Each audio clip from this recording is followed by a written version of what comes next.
मेरा नाम है मोहित और आपका स्वागत है हमारे यूट्यूब चैनल हिस्ट्री चैंपियन में। तो जैसा कि आप जानते हो, आपका जो पेपर होने वाला है introduction to the cyber security, उससे संबंधित जितने भी महत्वपूर्ण प्रश्न हैं सारे के सारे मैं आपको करवाने वाला हूँ। जितने भी महत्वपूर्ण एमसीक्यू होंगे उनके साथ थ्योरी भी मैं आपको करवा दूंगा। हमारे चैनल में यही है कि आपको एमसीक्यू के साथ थ्योरी भी देखने को मिलती है। तो आपको क्या करना है, इस वीडियो को पूरा देखना है, चैनल को सब्सक्राइब कर देना और अपने दोस्तों को ज़रूर से शेयर कर देना। तो चलो शुरू करते हैं अपने वीडियो को। इसके बाद में अपन को इस वीडियो को ज़्यादा से ज़्यादा शेयर करना ताकि आपके हर दोस्त के पास ये चीज़ पहुंच जाए।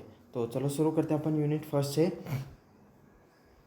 विच file extension is most associate with malware. तो मॉलवेयर से आपकी सबसे ज़्यादा कौन सी फाइल है जिसको आप कौन सा एक्सटेंशन जुड़ा होता है।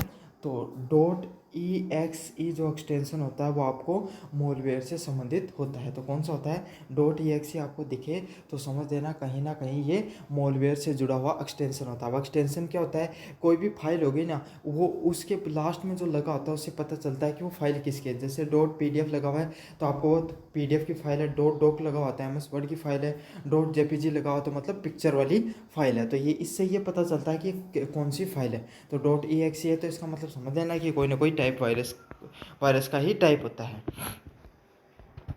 अगला क्या है, कैप्चा इज यूज टू। तो कैप्चा है उसको किस चीज़ के लिए यूज किया जाता है, तो किसके लिए यूज किया जाता है, इसका सही आंसर क्या है, option number B, prevent board from accessing system. मतलब कैप्चा अगर आपने कोई भी सरकारी वेबसाइट में कोई भी लॉगिन किया होगा या अपने SSID को तो लॉगिन किया ही होगा कभी ना कभी, तो उसमें कैप्चा भरवाता है। वो क्यों भरवाता है, ताकि बोट है वो आसानी से एक्सेस ना कर पाए उन सब चीज़ों को। क्योंकि बोट क्या होते हैं, बोट के पास अगर आपके पास डाटा आ गया, जैसा आपके पास उसके पास आ गया आपका ID वो पासवर्ड है, तो उसने लगा देगा, तुरंत लॉगिन कर लेगा। लेकिन बोट इसके अंदर क्या नहीं होती, समझ नहीं होती है कि उस वहाँ पर क्या लिखा हुआ है, उसको पढ़ के वो रियल टाइम में अपलोड नहीं कर सकता, लॉगिन नहीं कर सकता। और कैप्चा बार बार चेंज भी होते रहते हैं, तो वो इतने एसेसेबल नहीं होते हैं। बोट को सिर्फ लॉगिन पासवर्ड देने के लिए बनाया जाता है, सिक्योरिटी जो ये कैप्चा वगैरह पढ़कर लगाने के लिए वो एक्सेसिबल नहीं होते हैं। तो यही होता है, आपको कैप्चा को इसलिए प्रयोग किया जाता है ताकि बोट को प्रिवेंट किया जा सके। Which one of this an example of social engineering. तो इसमें से कौन सा सोशल इंजीनियरिंग का एग्जाम्पल है, तो सही आंसर क्या होगा, फिशिंग ईमेल करना। सोशल इंजीनियरिंग मैंने पहले बता दिया था आपको क्या होती है। सोशल इंजीनियरिंग होती है कोई भी व्यक्ति से उसकी पर्सनल इन्फॉर्मेशन, पर्सनल जानकारी निकालने को क्या कहा जाता है, सोशल इंजीनियरिंग के नाम से जाना जाता है। तो लोग फिशिंग ईमेल भेजकर क्या करते हैं, कोई भी व्यक्ति की पर्सनल जानकारी उसको निकाल लेते हैं। तो इसका सही आंसर क्या, ऑप्शन नंबर सी है, वो सही आंसर होगा। अगले वाले प्रश्न की तरफ बढ़े। किस सुगंधित लिंक पर क्लिक करने से पहले क्या जांचना चाहिए, तो क्या जांचना चाहिए, उसका वेबसाइट का URL and spelling and domain. तो कोई भी जो वेबसाइट है वो सही है, गलत है, फेक है, इसको ये चीज़ हम कहाँ से जान सकते हैं, उसके URL और उसके डोमेन नेम से। क्योंकि अगर आप समझ लो एडिडास की जगह आप एबीबास के जो उस पर चले गए तो इसका मतलब वो फिक्स है कि वो गलत है। समझ में आ गया आपको। तो डोमेन और डोमेन नेम आपको अच्छे से जांच कर लेना चाहिए कोई भी वेबसाइट पर पहुंचने से पहले कि ये गलत है या सही है। इस चीज़ से आपको ये इस बात का पता चल जाता है। अगले वाले प्रश्न की तरफ बढ़े। निम्नलिखित में से सबसे सुरक्षित कौन सा है, तो कौन सा आप में से बायोमेट्रिक प्लस पासवर्ड है, दोनों को यूज करना सबसे सही तरीका होता है कोई भी वेबसाइट को जांचने का। तो सबसे पहले आपको क्या करना है, आपको पासवर्ड भी लगा देने होते हैं और बायोमेट्रिक दोनों का प्रयोग करना है। तो इससे क्या डबल सिक्योरिटी हो जाएगी। अब बायोमेट्रिक से आपकी फिजिकल ऑथेंटिफिकेशन भी हो जाती है और पासवर्ड से आपको आपकी मेंटल ऑथेंटिफिकेशन, मतलब उसमें आपका खुद का पर्सनल जानकारी भी हो जाती है। तो कोई भी व्यक्ति पासवर्ड तो हो सकता है क्रैक कर ले, लेकिन आपके फिंगरप्रिंट कहाँ से लेकर आ जाएगा। अगले वाला पॉइंट है की लॉगिंग क्या होता है। तो की लॉगिंग क्या चीज़ होती है, रिकॉर्डिंग की स्टोर टू स्टील इन्फॉर्मेशन। तो कोई भी व्यक्ति है वो अपने फ़ोन में नंबर अगर डाल रहा है और आपने उसको तुरंत क्या कर लिया, तुरंत कैप्चर कर लिया, देख लिया, तुरंत आपने क्या कर लिया, उसको रिकॉर्ड कर लिया। हैकर ने क्या कर रखा है, एक वायरस डाल रखा है आपके मोबाइल में। आप जो टाइप करते हो उसको क्या कर लेता है, वो ट्रैक कर लेता है। उसको किस नाम से जाना जाता है, की लॉगिंग के नाम से जाना जाता है। तो कोई भी व्यक्ति उसकी जो पर्सनल जानकारियाँ हैं, रिकॉर्ड है, उसको रिकॉर्ड करने के लिए किसका प्रयोग किया जाता है, की लॉगिंग का प्रयोग में लिया जाता है। अगले वाले पर्सन की बात करूँ, विच of the following is an ethical use of internet. तो कौन सा इंटरनेट का नैतिक उपयोग में से आता है? तो इंटरनेट के नैतिक उपयोग में से कौन सा आता है? Reporting the fishing website. तो आपको जो गलत वेबसाइट होती है, नकली वेबसाइट होती है, आपको क्या करना होता है? उनके ऊपर उनको रिपोर्ट करो, उनको सरकार पे आप क्या कर सकते हो? उनको जो साइबर सिक्योरिटी, साइबर क्राइम से संबंधित है, उन पे आप डाल सकते हो कि ये गलत वेबसाइट है, ठगने का कार्य करते हैं। समझ में आ गया? तो रिपोर्टिंग करते हैं तो गूगल क्या करता है? उनको जांच करता है और उन्हें मिलता है कि गलत हो तो उसको क्या कर देगा? उसको अपनी जो डोमेन है उससे हटा देता है। बीच बीच में आप देखते हो ना, प्ले स्टोर फेक ऐप होते हैं, उनको क्या करता है? डिलीट करने का कार्य करता है। मॉलवेयर वगैरह होते हैं, उनका काम यही होता है कि वो ठगी करने काम होता है, उनको हटा देता है। तो अगले वाला है the full form of VPN. VPN की फुल फॉर्म क्या होती है? Virtual private network. क्या कौन सा होता है? Virtual private network. मतलब आपका, जैसे आपका घर का कुछ ना कुछ पता होता है ना, ऐसे ही आपके फ़ोन के अंदर क्या होता है? एक आईपी एड्रेस होता है। तो आईपी एड्रेस क्या होता है? आईपी एड्रेस होता है आपके फ़ोन है उसको, वो कहाँ से बना उसका मतलब पता समझ लो। आपके फ़ोन का भी एक पता होता है, उसको आईपी एड्रेस बोला जाता है। आप जैसे इंटरनेट यूज़ करते हो तो उसमें आपका आईपी एड्रेस और इंटरनेट प्रोटोकॉल है, वो दो चीज़ें क्या होती हैं? इंटरनेट पर घूमती रहती हैं कि भाई ये, जैसे आपने जियो का नेट यूज़ कर रहे हो तो जियो वालों को पता होगा कि इस फ़ोन में यहाँ से ये आईपी एड्रेस से ये व्यक्ति इंटरनेट चला रहा है। समझ में आ गया आपको? जैसे अब आपको पता ना गांव में कि इस व्यक्ति, इस घर के नाम का व्यक्ति रहता है, ऐसे पता रहता है उनको।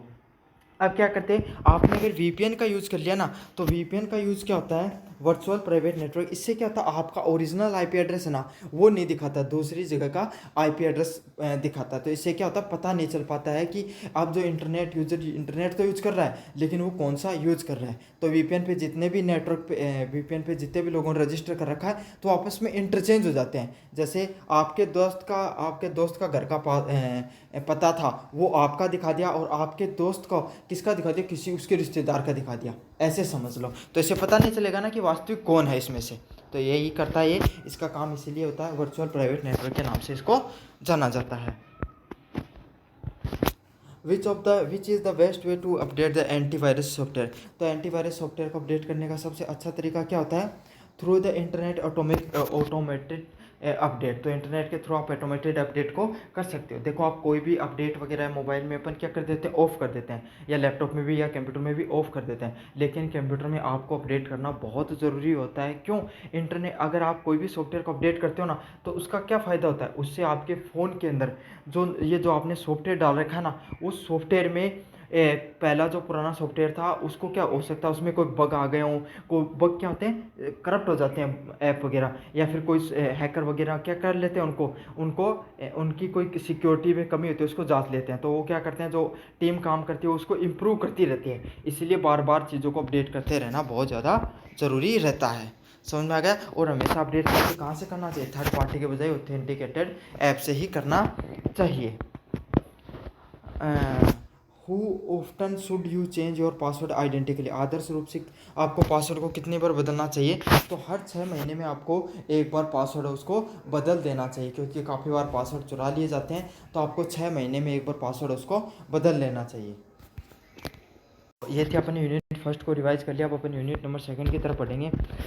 Why should user avoid using the browsers autofill for banking. तो बैंकिंग में ऑटोफिल, जैसे आप क्या करते हो, काफ़ी लोगों क्या करते हैं, आप जैसे आपके पास लैपटॉप या कंप्यूटर है, तो आपने क्या किया? SSID लॉगिन किया, तो उस पर आप SSID पे आप जो यूज़र पे क्लिक करोगे तो तुरंत क्या दिखा देगा? आपका ये दिखा देगा कि आपका ये यूज़र पासवर्ड। आप उस पर क्लिक करोगे गूगल पे, तुरंत फिल हो जाएगा। तो उसी को क्या बोला जाता है? ऑटोफिल के ऑप्शन के नाम से जाना जाता है। लेकिन ऑटोफिल का ऑप्शन है उसको कभी भी एक्सेस नहीं करके रखना चाहिए। क्यों? खास करके बैंकिंग से संबंधित ये क्या कर सकता है? ये चीज़ें होती हैं, इसको आराम से चुराया जा सकता है। कैसे चुरा सकते हो आप कोई भी व्यक्ति का ऑटोफिल? आपको 3 डॉट में जाना है, प्राइवेसी में जाना है, और वहाँ पर नीचे प्राइवेसी में नीचे खोलोगे ना, तब आपको दिखा देना सेव्ड पासवर्ड वगैरह के नाम से दिखाएगा। वहाँ पर आपको ये सारी चीज़ें मिल जाती हैं कि किस व्यक्ति ने क्या क्या चीज़ें अपने पासवर्ड किस किस नाम से सेव कर रखे हैं, और कौन सी वेबसाइट के सेव कर सकते हैं। तो आप आराम से किसी के भी पासवर्ड देख सकते हो किसी के ब्राउज़र में जाकर। मोबाइल बैंकिंग सुरक्षा के लिए सबसे महत्वपूर्ण क्या होता है? तो कोई भी मोबाइल बैंकिंग के लिए what is the most important tip for the mobile banking security? तो मोबाइल बैंकिंग सिक्योरिटी के लिए आपको क्या करना चाहिए? Install security patches regularly. तो आपको रेगुलरली क्या करना चाहिए? सिक्योरिटी से संबंधित आपका जो मोबाइल है उसमें सिक्योरिटी के अपडेट आते रहते हैं ना, सिक्योरिटी के अपडेट हर 6 महीने में लगभग आते रहते हैं, तो उनको क्या करना चाहिए? बार बार इंस्टॉल करते रहना चाहिए। तो इससे क्या आपका फ़ोन है वो उसमें बग वगैरह कभी नहीं आते हैं। तो इसका सही आंसर क्या ऑप्शन नंबर सी होगा। आपको जो सिक्योरिटी के जो पैचेज होते हैं उनको इंस्टॉल करते रहना चाहिए। विच of the following is least safe? तो इन सब चीज़ों में से सबसे सेफ चीज़ कौन सी होती है? सबसे कम सुरक्षित चीज़ क्या होती है? Using browser for banking. तो आप बैंकिंग के लिए ब्राउज़र का उपयोग में ले सकते हो। क्यों? ब्राउज़र को अगर आप उपयोग में लोगे तो आपको पता है हैकर वगैरह उसमें हो सकते हैं, तो बैंकिंग के लिए आपको हमेशा उनका ऑथेंटिकेट ऐप को ही यूज़ करना चाहिए। काफ़ी लोगों को तो ये पता भी नहीं होता ये उनकी ओरिजिनल वेबसाइट या नहीं है, तो काफ़ी लोग इतने समझदार भी नहीं होते हैं, तो वो गलत वेबसाइट पर भी जा सकते हैं। तो ब्राउजिंग में आपको क्या क्या होता है? सबसे ज़्यादा खतरा रहता है अगर आप इंटरनेट बैंकिंग करते हो तब। हाँ, अगर आप ऑथेंटिकेटेड या बैंकिंग ऐप का यूज़ करते हो बहुत अच्छा है। आप ये OTP का यूज़ कर रहे हो वो भी बढ़िया, 2 स्टेप ऑथेंटिफिकेशन कर रखा वो भी बढ़िया। ये सारे सिक्योरिटी के अच्छे फीचर हैं। बाकी क्या आपका जो सबसे कम है वो कौन सा है? आपका ब्राउज़र का उपयोग करना बैंकिंग के लिए। 19 नंबर प्रश्न की बात करूँ, विच best practice should be followed after social media password compromise? अगर आपके सोशल मीडिया के पासवर्ड लीक होने के बाद में आप क्या कर सकते हो? सबसे अच्छा ऑप्शन क्या है? Using change password and enable two FA। तो आपको क्या करना है? आपको अपना जो मोबाइल है या सोशल मीडिया अकाउंट है, पहले तो आप सबसे पहले उसके पासवर्ड चेंज करो और उस पर 2 स्टेप ऑथेंटिफिकेशन है वो लागू कर दो। तो क्या करना होता है? आपको 2 स्टेप ऑथेंटिफिकेशन लागू कर देना होता है और पासवर्ड को चेंज कर देना होता है। Which window account type offer most security controls? तो कौन सा विंडो टाइप प्रकार सबसे अधिक सुरक्षा नियंत्रण प्रदान करता है? तो कौन सा करता है? स्टैंडर्ड यूज़र अकाउंट होता है ना, स्टैंडर्ड यूज़र अकाउंट, वो एक ऐसा प्रकार का अकाउंट होता है जो आपको सबसे ज़्यादा सुरक्षा प्रदान कर सकता है, जिसमें सबसे कम जोखिम होता है। तो ये क्या होता है? मतलब स्पेशली बनाए डिज़ाइन किए हुए क्या अकाउंट होते हैं जो एक यूज़र को मिलते हैं, हाई प्रोफाइल पर्सनैलिटी को, जिससे क्या होता है विंडो में सबसे ज़्यादा सुरक्षा देखने को मिलती है इन प्रोफाइल्स में। What is the secure practice for social media privacy? तो सोशल मीडिया पर गोपनीयता के लिए सबसे अच्छी प्रैक्टिस कौन सी है? तो कौन सी होती है? Enable privacy settings. तो आपको क्या करना है? प्राइवेसी की जितनी भी सेटिंग होती है उनको आपको इनेबल कर लेना होता है। तो इससे आपको क्या फ़ायदा होता है? जैसे आप अपनी सोशल मीडिया पे अपनी जो अकाउंट है उसको प्राइवेट कर सकते हो। सबसे अच्छा टाइप तो यही होता है, आप अकाउंट को प्राइवेट कर लो, 2 स्टेप ऑथेंटिफिकेशन लगा लो, स्ट्रॉन्ग पासवर्ड लगाओ, तो इससे क्या होता है आपका अकाउंट जल्दी से हैक नहीं हो सकता है। अगला क्या है? ई वॉलेट सिक्योरिटी में कौन सा विकल्प गलत है? Which is the wrong regarding the e wallet security? तो ई वॉलेट सिक्योरिटी के लिए सबसे गलत ऑप्शन क्या होता है? Share QR code with stranger. तो आप स्ट्रेंजर्स के साथ क्या कर सकते हो? अपना QR कोड है उसको शेयर कर देते हो, ये सबसे गलत प्रैक्टिस में से होता है। तो इसका सही आंसर क्या होगा? ऑप्शन नंबर बी है वो सही आंसर होगा। आपको QR कोड से सारी की सारी चीज़ें अगर आप किसी भी व्यक्ति को शेयर कर देते हो अपने QR कोड वगैरह, तो उसमें क्या कर सकता है वो आपका चिपका कर गलत तरीके से उसका उपयोग में ले सकता है। तो इसलिए अपने ये सब चीज़ें नहीं करनी चाहिए। आपको पासवर्ड नहीं दिखाना है, पासवर्ड शेयर नहीं करना है, QR कोड हर किसी को नहीं देना है। इससे लोग क्या कर सकते हैं? उस QR कोड से आपकी जानकारी को साझा कर सकते हैं। काफ़ी लोग क्या होते हैं हैकर होते हैं, इससे काफ़ी ज़्यादा जानकारियाँ निकाल लेते हैं। साइबर कैफ़े से बैंकिंग करते समय किन चीज़ों का ध्यान रखना चाहिए? तो आप साइबर कैफ़े में बैठे हो और आप वहाँ से नेट बैंकिंग का यूज़ कर रहे हो, तो आपको किन किन बातों का ध्यान में रखना चाहिए? तो कौन सा बातों का ध्यान रखना चाहिए? इसका सही आंसर क्या होगा? Using incognito mode and log out. तो आपको किसका यूज़ करना है? इनकॉग्निटो मोड का यूज़ करना है। क्यों? इनकॉग्निटो मोड का यूज़ करोगे तो उसमें आपकी ब्राउजिंग हिस्ट्री तो आएगी नहीं, और साथ के साथ जो भी आपने अकाउंट बनाया उसको क्या करो? हमेशा लॉग आउट करके रखो। तो अकाउंट को लॉग आउट करके रखोगे तो इससे क्या होगा? आपका जो इंटरनेट से संबंधित जो चीज़ें हैं वो क्या हो जाती हैं? वो जो वहाँ पर जो ब्राउजिंग हिस्ट्री है वो बनेगी नहीं, और लॉग आउट करने से वापस लॉगिन तुरंत नहीं हो सकता। आप काफ़ी बार क्या कहते हैं, अपन चीज़ें लॉगिन करके छोड़ देते हैं, तो क्या हो सकता है और कोई दूसरा व्यक्ति आके तुरंत उसको लॉगिन करेगा, तो वो सीधी आपका खुल के आएगा। तो लॉग आउट कर दिया तो क्या होगा, आपको उसकी अगर वो कोई SBI का आपने अकाउंट खोला है और कोई दूसरा व्यक्ति भी SBI का खोल रहा है, तो आपने उसने जैसे ही लॉगिन करेगा तो आपका पहले से दिखाएगा, लॉग आउट करेगा तो वो दिखाएगा नहीं। Which guideline is the most effective to the secure debit card pin. तो डेबिट कार्ड के पिन का सुरक्षित करने का सबसे अच्छा तरीका कौन सा है, memorise and the never share. तो आपको डेबिट कार्ड या क्रेडिट कार्ड के जो पासवर्ड वगैरह होते हैं इनको मतलब याद रखना और किसी को साझा नहीं करना चाहिए। क्यों, डेबिट कार्ड और क्रेडिट कार्ड के जितने भी जो नंबर होते हैं उनको अच्छे से याद कर लो खुद से, दूसरों को शेयर बिल्कुल भी मत करो। खुद से याद कर लोगे तो क्या हो जाएगा, आपको किसी को साझा नहीं करना पड़ेगा। समझ में आ गया, तो आप कोई चुरा नहीं सकता। दूसरी बात है कि आपको कहीं फ़ोन वगैरह में अगर आपने सेव कर रखा तो उससे उसका क्या नुकसान हो जाता है, उसका नुकसान ये रहता है कि कोई भी व्यक्ति वो आपके डाटा को क्या कर सकता है, हैक कर सकता है। समझ में आ गया, तो उस चीज़ से आप बच सकते हो। क्या करना, आपको मेमोराइज करना होता है और किसी को शेयर नहीं करनी होती हैं चीज़ें। अगला है two step authentication aids security. Two step authentication किस प्रकार की सुरक्षा बढ़ाता है, किस प्रकार की सुरक्षा बढ़ाता है, यूज़ मल्टीपल वेरिफिकेशन स्टेप। तो आपको एक से अधिक कई वेरिफिकेशन स्टेप से आपको क्या करना पड़ता है, आप उससे बच सकते हो। क्यों, अगर मान लीजिए टू स्टेप ऑथेंटिफिकेशन है, आपने बायोमेट्रिक भी लगा रखा, OTP भी लगा रखा है, या फिर OTP प्लस पासवर्ड लगा रखा है, तो कोई भी व्यक्ति को, अगर कोई व्यक्ति आपका पासवर्ड तो क्रैक कर सकता है लेकिन OTP थोड़ी क्रैक करेगा, कितना मुश्किल होता है। और आपने बायोमेट्रिक लगा रखा, उससे तो बेस्ट कुछ हो ही नहीं सकता। क्यों, बायोमेट्रिक लगाने से खुलता है, तो उससे क्या हो जाता है, अब आपको बायोमेट्रिक तो चुराएगा नहीं, अगर वो उसने हैक किया तो वो क्या कर सकता है, आपका ज़्यादा से ज़्यादा पासवर्ड रख सकता है, बायोमेट्रिक तो बिल्कुल भी नहीं लगा सकता है। तो ये थी आपकी यूनिट नंबर 2, इसको भी रिवाइज करा दिया। अब अपन देखेंगे यूनिट नंबर 3 की तरफ। यूनिट नंबर 3 की तरफ देखें, 16 नंबर प्रश्न है, फायरवॉल कितने प्रकार के होते हैं, how many type of firewall are there. तो फायरवॉल कितने प्रकार के होते हैं, सही आंसर क्या होगा, ऑप्शन नंबर डी, फायरवॉल है वो कुल 5 प्रकार के होते हैं। तो कौन सा होता है, packet filtering, state inspection, proxy firewall, next generation firewall और सॉफ्टवेयर फायरवॉल। तो कौन से होते हैं, packet firewall, state inspection, proxy firewall, next generation firewall और सॉफ्टवेयर फायरवॉल है। ये कुछ फायरवॉल के प्रकारों में से होते हैं। अगला है वेलिंग अटैक किस चीज़ को टारगेट करता है। तो वेलिंग अटैक किस चीज़ को टारगेट करता है, वेलिंग अटैक टारगेट करता है आप में से टॉप मैनेजमेंट को। मतलब जो वेलिंग अटैक मतलब वेल के नाम से इसको बनाया गया है वेलिंग अटैक। वेल क्या होती है, बहुत बड़ी होती है ना, तो ये इनका भी कार्य होता है, जो बड़े लेवल के अधिकारी होते हैं ना उनको टारगेट कर लिया जाता है, ताकि उनको ही अगर आप हैक कर लोगे, उनको ही अगर आप ब्लैकमेल करोगे तो नीचे के कर्मचारियों को तो करने की जरूरत ही नहीं पड़ेगा, क्योंकि टॉप मैनेजमेंट ही हैक हो गया है। तो इसको क्या किया जाता है, ये टॉप मैनेजमेंट या CEO जैसी पोस्ट के बड़े अधिकारी होते हैं, उनको क्या करता है, उनको परेशान करने का कार्य किया जाता है, उनको हैक करने का कार्य जाता है। उसको क्या बोला जाता है, वेलिंग अटैक के नाम से जाना जाता है। अगला प्रश्न है, कैप्चा का क्या उद्देश्य है, what is the purpose of the captcha. तो कैप्चा का क्या उद्देश्य होता है, बोट और मनुष्य के बीच पहचान करना।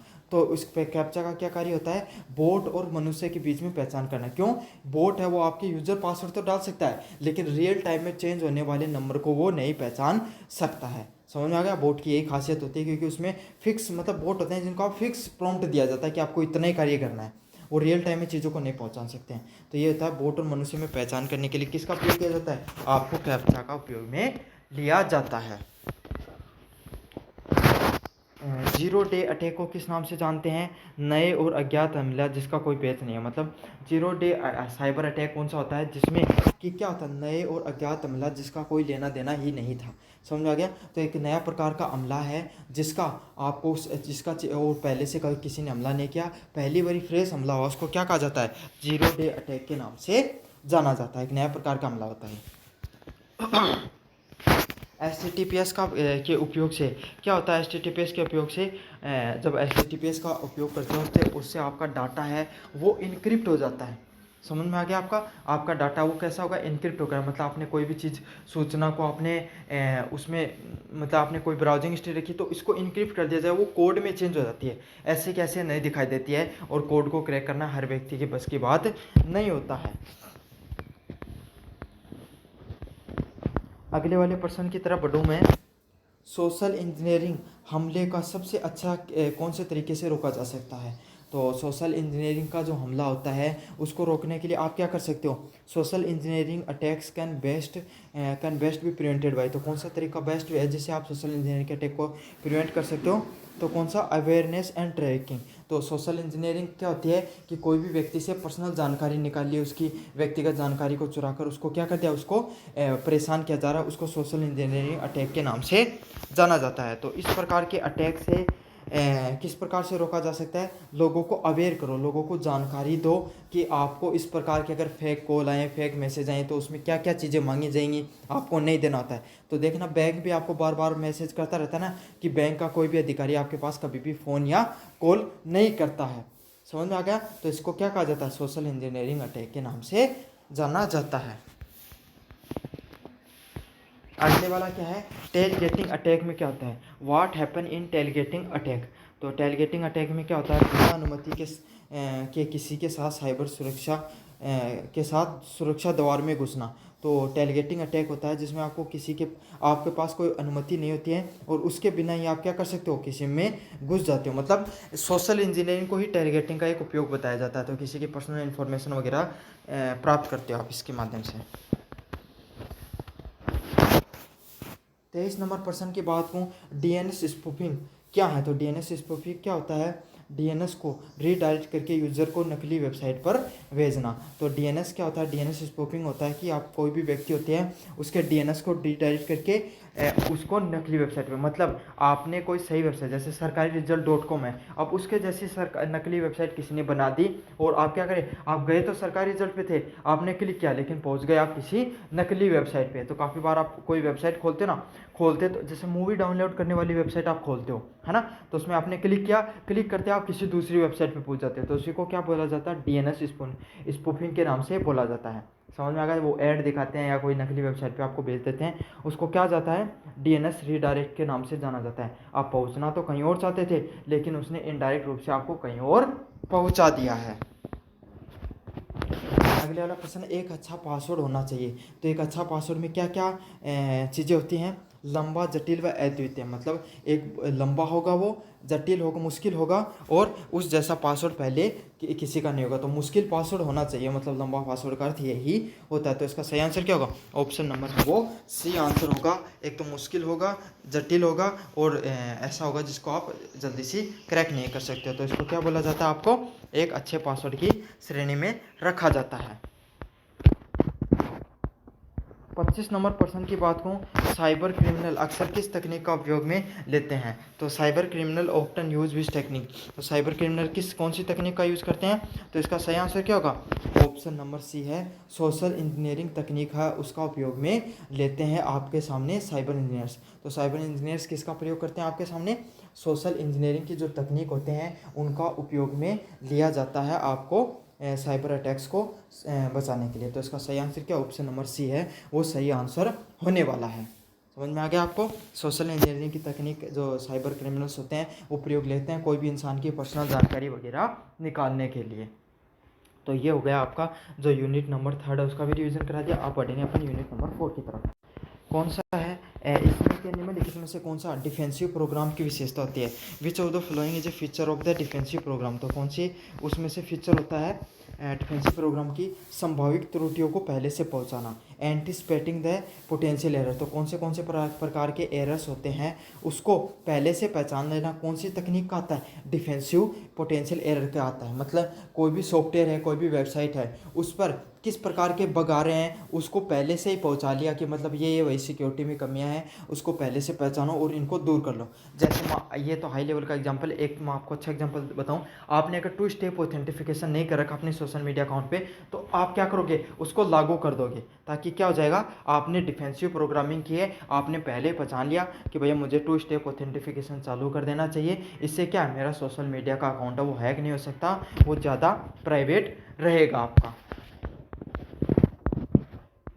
अगले वाले प्रश्न की तरफ बढ़ें। डिजी लॉकर प्रणाली के मुख्य उद्देश्य क्या होता है? What are the primary purpose of the DigiLocker system. तो डिजी लॉकर सिस्टम का जो प्रमुख उद्देश्य क्या होता है? व्यक्तिगत दस्तावेजों को सुरक्षित डिजिटली रूप से संरक्षित करना। To secure store personal document in digital form. तो आप क्या करते हो, आपके जितने भी जो अकाउंट में पर्सनली जो डॉक्यूमेंट वगैरह पढ़ते हैं उनको डिजिटली आप स्टोर करके रखते हो। उसी को किस नाम से जाना जाता है, डिजी लॉकर प्रणाली के नाम से जाना जाता है, ताकि आपके जितने भी डॉक्यूमेंट हैं उनको डिजिटली सिक्योर कर सकते हो डिजी लॉकर में। अब डिजी लॉकर क्या, भारत सरकार का एक ऑफिशियल ऐप है जिसमें आपके जितने भी डॉक्यूमेंट हैं वो आप उनको रख सकते हो, और उन डॉक्यूमेंट की उतनी वैल्यू होगी जितनी फिजिकल डॉक्यूमेंट की होती है। समझ में आ गया, उसको डिजी लॉकर ऐप के नाम से जाना जाता है। अगले वाला क्या है, जीरो डे अटैक का क्या अर्थ होता है, what does a zero day attack means. तो एक जीरो डे अटैक का मतलब क्या होता है, जब कोई एक नई त्रुटि की खोज कर उसी दिन हमला होता है। मतलब क्या करता है, when A newly discovered vulnerability is expose the same day. क्या हो गया, एक कोई वेबसाइट थी, एक बहुत बड़ी वेबसाइट है, उसमें क्या एक सिक्योरिटी में हैकर, उनको सिक्योरिटी में कमी मिल गई और उन्होंने तुरंत उस चीज़ पे काम किया और तुरंत हैक कर लिया वेबसाइट को। तो उसको क्या कहा जाएगा, जीरो डे अटैक के नाम से जाना जाएगा। अभी अभी एक नई कमी को खोजा और तुरंत उसको क्या कर दिया, तुरंत ही उस पर उसको हैक कर दिया, तुरंत ही उसको एक्सपोज कर दिया। तो जीरो डे अटैक मतलब कोई भी समय नहीं लगाया। हो सकता है उनकी टेक्निकल टीम उसको चीज़ समझ लेती, उस सिक्योरिटी को, उस जो कमी थी उसको सुधार लेती, लेकिन आपने क्या किया, उस पर तुरंत उसको हैक कर लिया, टाइम ही नहीं दिया। तो इसको जीरो डे अटैक के नाम से जाना जाता है। तो ये हैकर वगैरह होते हैं, इनका काम ये होता है कि वो कोई भी वेबसाइट में इस मतलब क्या क्या कमियां होती हैं, क्या क्या चीज़ें होती हैं, उसको देखने का कार्य करते रहते हैं वो। निम्नलिखित में से कौन सा टूल डेटा पुनरुक्ति, डेटा रिकवरी के लिए उपयोग में किया जाता है, which of the following is use in the data recovery. तो कौन सा यूज किया जाता है, रेकवा। मैंने पहले भी बताया था, आपका अगर मान लिया कोई फ़ोन है, कोई ये समझ लो मेमोरी कार्ड का छोटा सा एग्जांपल ले लो, उसमें आपका डाटा क्या हो गया, उड़ गया, फॉर्मेट मार दिया। अब आपका बहुत पर्सनल डाटा था उसमें, आपको तो चाहिए चाहिए, तो आपको क्या कर सकते हो, एक ये रेकवा नामक ऐप आता है, आप इसका उपयोग करके डाटा को रिकवर कर सकते हो। तो इसका सही आंसर क्या होगा, ऑप्शन नंबर सी है वो सही आंसर होगा। रेकवा ऐप का उपयोग करो और उससे उससे आपका डाटा को क्या कर सकते हो, आप पुनः रिकवर कर सकते हो। तो रेकवा ऐप होता है ये, इसका प्रयोग इसलिए होता है डाटा को बार बार रिकवर किया जा सके। अगले वाले प्रश्न की बात करूँ, साइबर सिक्योरिटी एश्योरेंस का क्या उद्देश्य होता है, what is the goal of cyber security assurance. तो साइबर सिक्योरिटी एश्योरेंस का क्या कार्य होता है, सिस्टम की सुरक्षा क्षमताओं की पुष्टि करना और उनको सुधार करना, to verify and improve the system security capabilities. तो जो कोई भी सिस्टम होता है उसकी में क्या क्या कमियां हैं उसको वेरीफाई करना कि भाई कहाँ कहाँ कमी आ रही है, उनको फिर से इम्प्रूव करना किस में आती है, साइबर सिक्योरिटी एश्योरेंस में आपके सामने देखने को मिलती हैं। समझ में आ गया। तो सिस्टम में सुरक्षा में क्षमताओं में क्या क्या आपके सामने कमियां हैं उनको सुधार करने को किस में आता है, साइबर सिक्योरिटी एश्योरेंस में देखने को मिलती हैं आपके सामने।